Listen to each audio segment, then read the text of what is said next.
Bene, bene, proseguiamo con l'agenda di Round 1, bentornati anche sulla piattaforma online appunto di Round 1. Per il prossimo appuntamento, un appuntamento international, guardo da questa parte sì, è international, quindi dovrò provare a leggere questo titolo in inglese, perdonatemi se non sarà madrelingua, ma si intitola in questo modo: Has Esports grown too fast? Market level setting and course correction.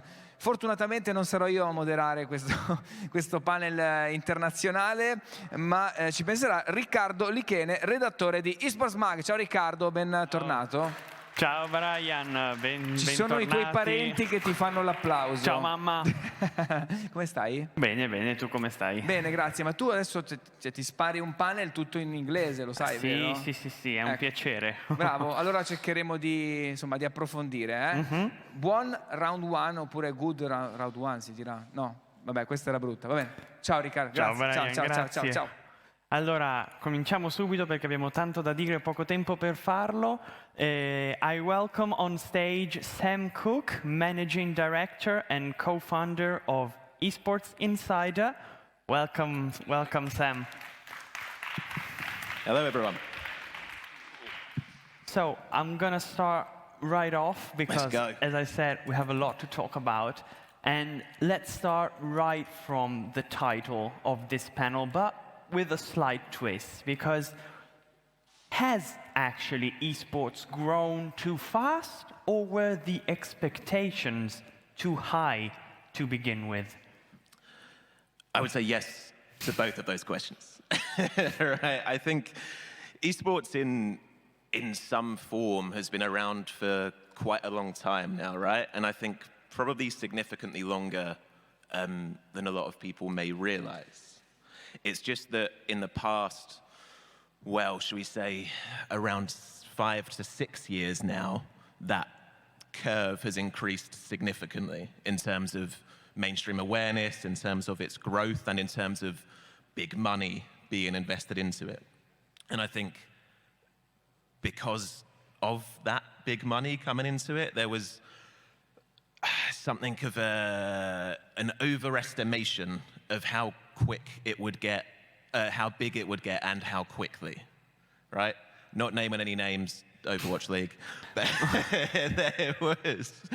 there was, I think there was a lot of optimism there, right? Not to knock them whatsoever. Like, I think they had belief in what they were doing. They had the belief that this new, relatively new, then it had been tried before, but this second attempt and bigger attempt at a city-based teams model, like we see in sports and in football much more commonly, would work and would drive fans to the intended local venues, and the fan bases would be huge because they'd be loyal and committed because that's my local team. And it hasn't quite happened that way, right? I mean, the Overwatch League launched a year and a bit after the game itself, and team spots were going for supposedly upwards of 20 million as a buy-in, which is insane. Yeah. It's insane. And obviously the belief and expectation was that fan bases and audience and in turn revenues would grow accordingly. But that, as one example, hasn't quite worked out that way. But I think because of that, and because of the incredible hype that was built around that, that has then extended to esports more broadly. And so investors, brands have seen this thing, esports, and expected it to be huge numbers. They've also equated it with streamers and the likes of Ninja and others in the past few years, right? And the numbers just aren't quite the same. Yeah. And so with that, player wages have increased, which we'll get to, and we're at a bit of I think an impasse in the industry right now where some things need to change and we need to course correct in order for the industry to be sustainable and for it to grow long term. So I was going to ask you what was the state of the industry now, but you just said it. You know, there was a lot of expectation, and that expectation has not materialized, hopefully yet. So yeah, not to be negative, right? Like I'm very much I'm bullish on the space. I believe that esports will continue to grow and will be huge one day as an entire industry, right? I just think this course correction is important for it to get there. It needs to be an organic process, not an explosive one. And talking about explosive process, my next question would be about team evaluations, especially now that some teams have become public companies. So I'm asking you, how is a team evaluated? What constitutes an asset for a team and what constitutes a liability? Of course, and it's a very good question, right? And I think with the Overwatch League, with the COD League and others, and that big hype around esports a few years ago, team valuations suddenly went from here to there, right? And probably went a lot higher in places. We can all see the Forbes article that they publish each year, right, about the supposed estimations and valuations of teams. Are they worth those figures? It's hard to say. I think brand equity plays a big role, right? A lot of these big teams now have committed fan bases and have committed followings, and they're at least still relatively early stages. I mean, the oldest, or one of the oldest teams I know of at least, is SK Gaming, right, who started in, I think, 1996. And that's ancient for an esports team that's still in existence, of course, at the top tier. Most teams are in their teens, right? So building that legacy has been difficult, but they very much fast-tracked that. So I'd say brand equity is a big part of it, the fan bases that they command, and also their distribution. But then that distribution and the eyeballs that they can reach, in short, is linked into which titles and which games they play in, and do they have that slot in the LEC, the League of Legends European Championships, or LCS, or whatever? Do they have that slot in the new Valorant League? Are they in the other competitions? And that, in and of itself, is expensive. But I think that's where the value lies in a team, is via the eyeballs, the distribution, and the brand equity. Unlike football teams, right? Most esports teams don't have a place to call home quite yet. They don't have a physical venue, which is another challenge in terms of recurring revenues. We're going to talk about live events and venues in just a bit, but speaking about assets and liability, of course, one of the key assets of every team are its players. But one of the many costs of a team are the salaries of those players. So what is the situation nowadays with player salaries? Is there an average? Is there such a thing as a minimum wage for an esports players? But most importantly, how is a salary for an esports player calculated? Based on what? Good question. And I think a lot of the teams are asking that same question, right? It's difficult. Like, generally speaking, like we know, actually, I mean, I don't know anymore, but what are Ronaldo, Mbappe, Messi, and co earning, right? That information is relatively public domain. In esports, that information is generally not in the public domain. Sometimes it is. We know, for example, that Perks, one of the top League of Legends players, Cloud9 I think still are, paying him $2 million a year. And that's very, very much, to be clear, I think an anomaly, and on the high side. I really hope it's on the high side. And there's not many players earning that, but there are players earning 1+ in CSGO and in League of Legends, certainly. But that's the top of the top. The unicorns. Exactly, that's a handful.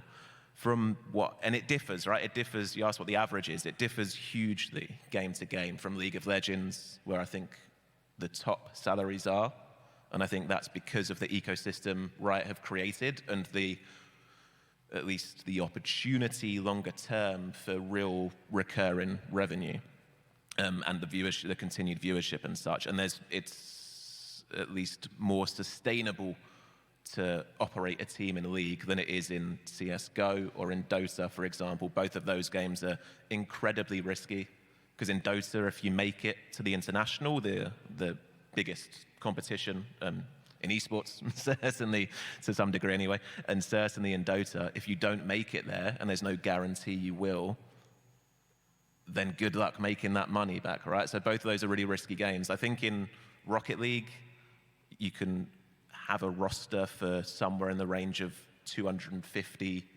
to upwards of 500K a year for an entire roster to be competing at a higher tier.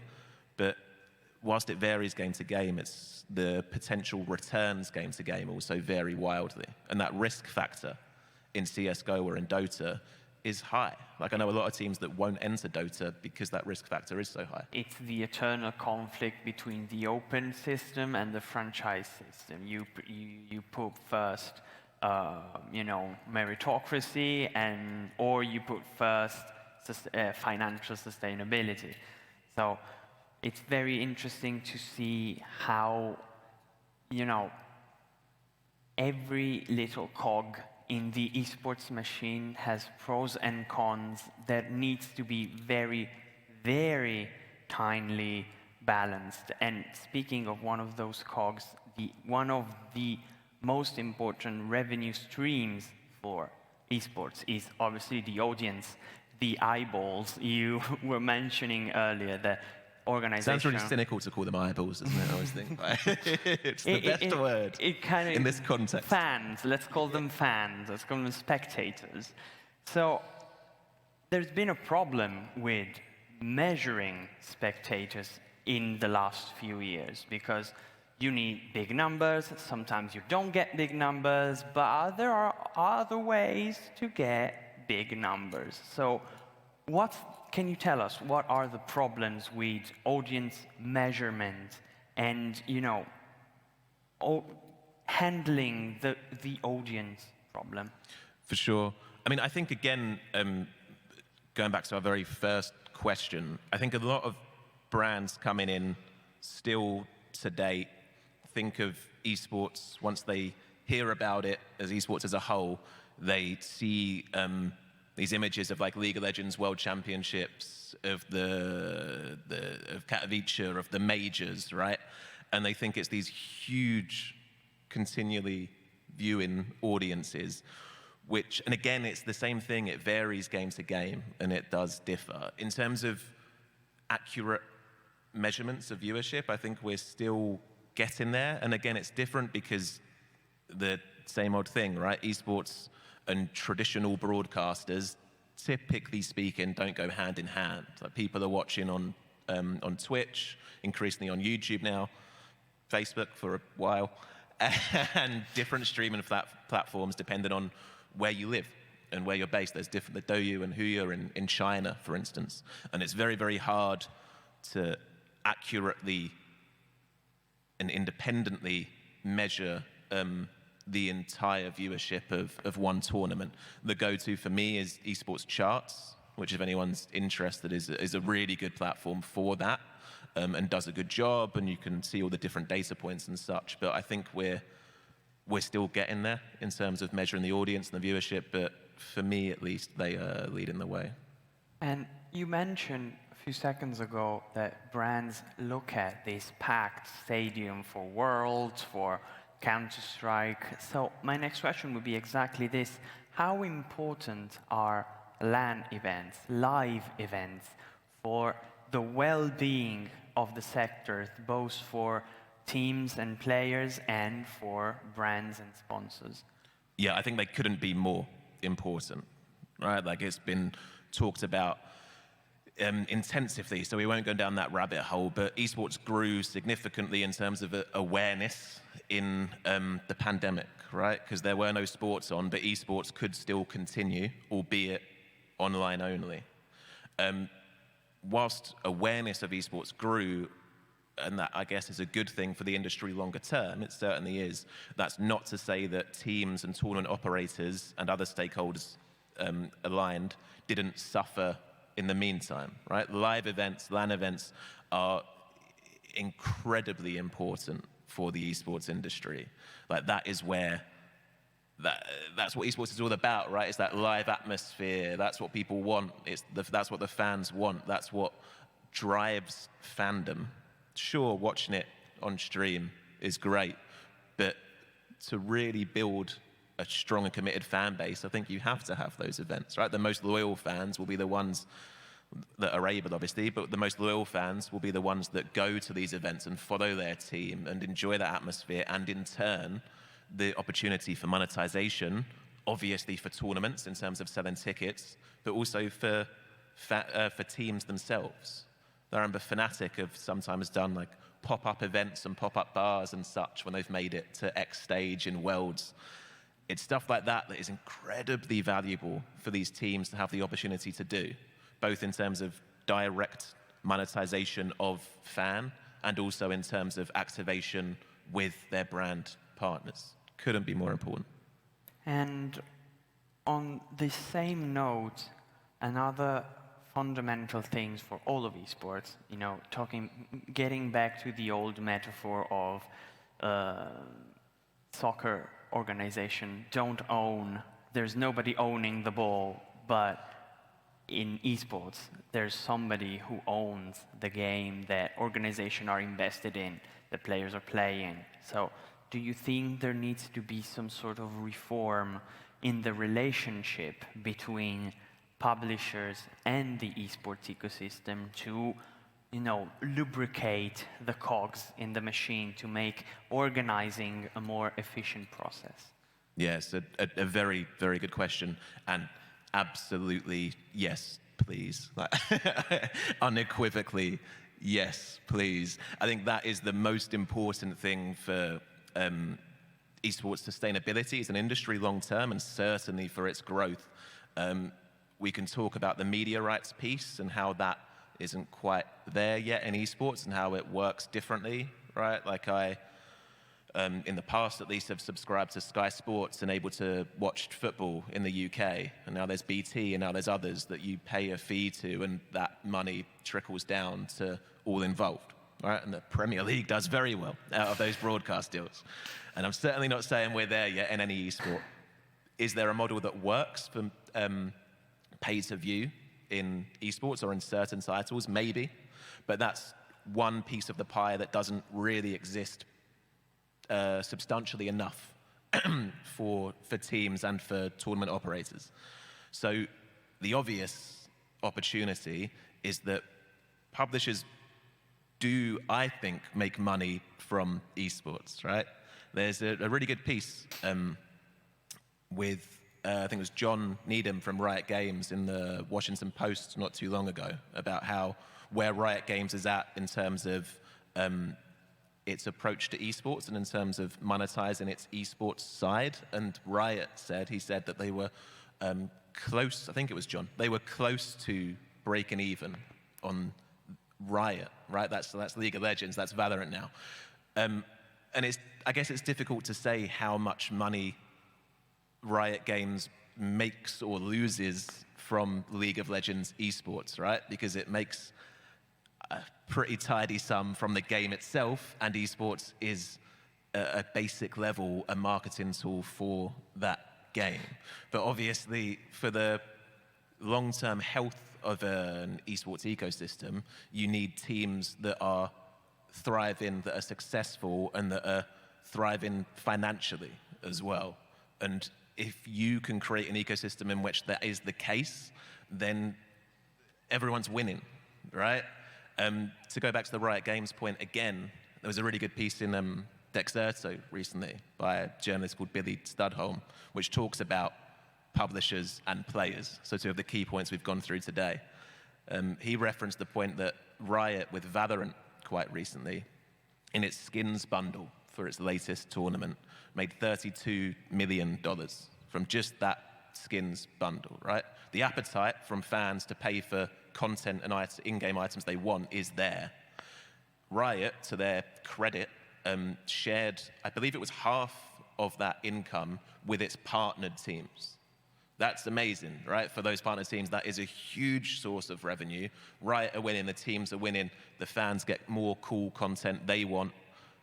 Everyone's happy. If more publishers were to follow that route in some way, shape, or form, then esports can grow fairly exponentially, right? So Yeah. that is very much, I think, the hope and the need is for publishers to share just a little slice of the pie with the teams that promote their games. One of the other ways that people often talk about sustainability in esports, financial sustainability in esports, is for them to be recognized as sports, titular sports, maybe with the Olympics in mind. What do you think about that? Is that a way to unlock long-term sustainability or not? Yeah, again, another really good question. We need Sergey, who I think is here somewhere from ISFE up here for this one. But ultimately, no. I don't think esports should be regulated as sports, and I don't think that would be a good thing for the esports space. I used to think that it was the best of a bad situation, in that at least if esports were treated as sports, then we'd have some minor wins, right? In terms of tournament operators finding it easier to secure visas or this, that, or the other, or some recognition officially. I thought that was to be a good thing if esports was seen as sports. And after chatting to Sergey and to others, I certainly don't anymore, right? Like esports is, of course, like, whilst they're both competitive endeavors, esports and sports couldn't be more different in many ways, right? With the regulation of sports, which differs a lot, especially in Europe, country to country, that would be incredibly messy and I think really bad, and it essentially would become unsustainable quite quickly for a lot of esports organizations, namely and especially the teams and the tournament operators, because Fnatic, Team Vitality, G2 are not Barcelona, Real Madrid, and Juventus, I'll say. Right? They're different entities, and they are structured differently, and they operate differently. They're generally, the esports teams Fnatic have their base of players in Berlin, they're based in the UK, they operate very internationally. And they're SMEs, right? In the terms of company size, they're not as large as these football teams as well. There are so many problems that would arise as a part of esports being just thrown into the same mixer as sports. So yeah, certainly not.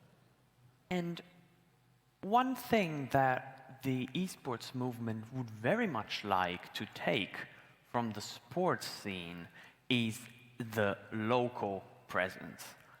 The grassroots movement, having little League of Legends academies in every small city where kids go after school to practice, to make friends, to grow their competitive spirits. Mm-hmm.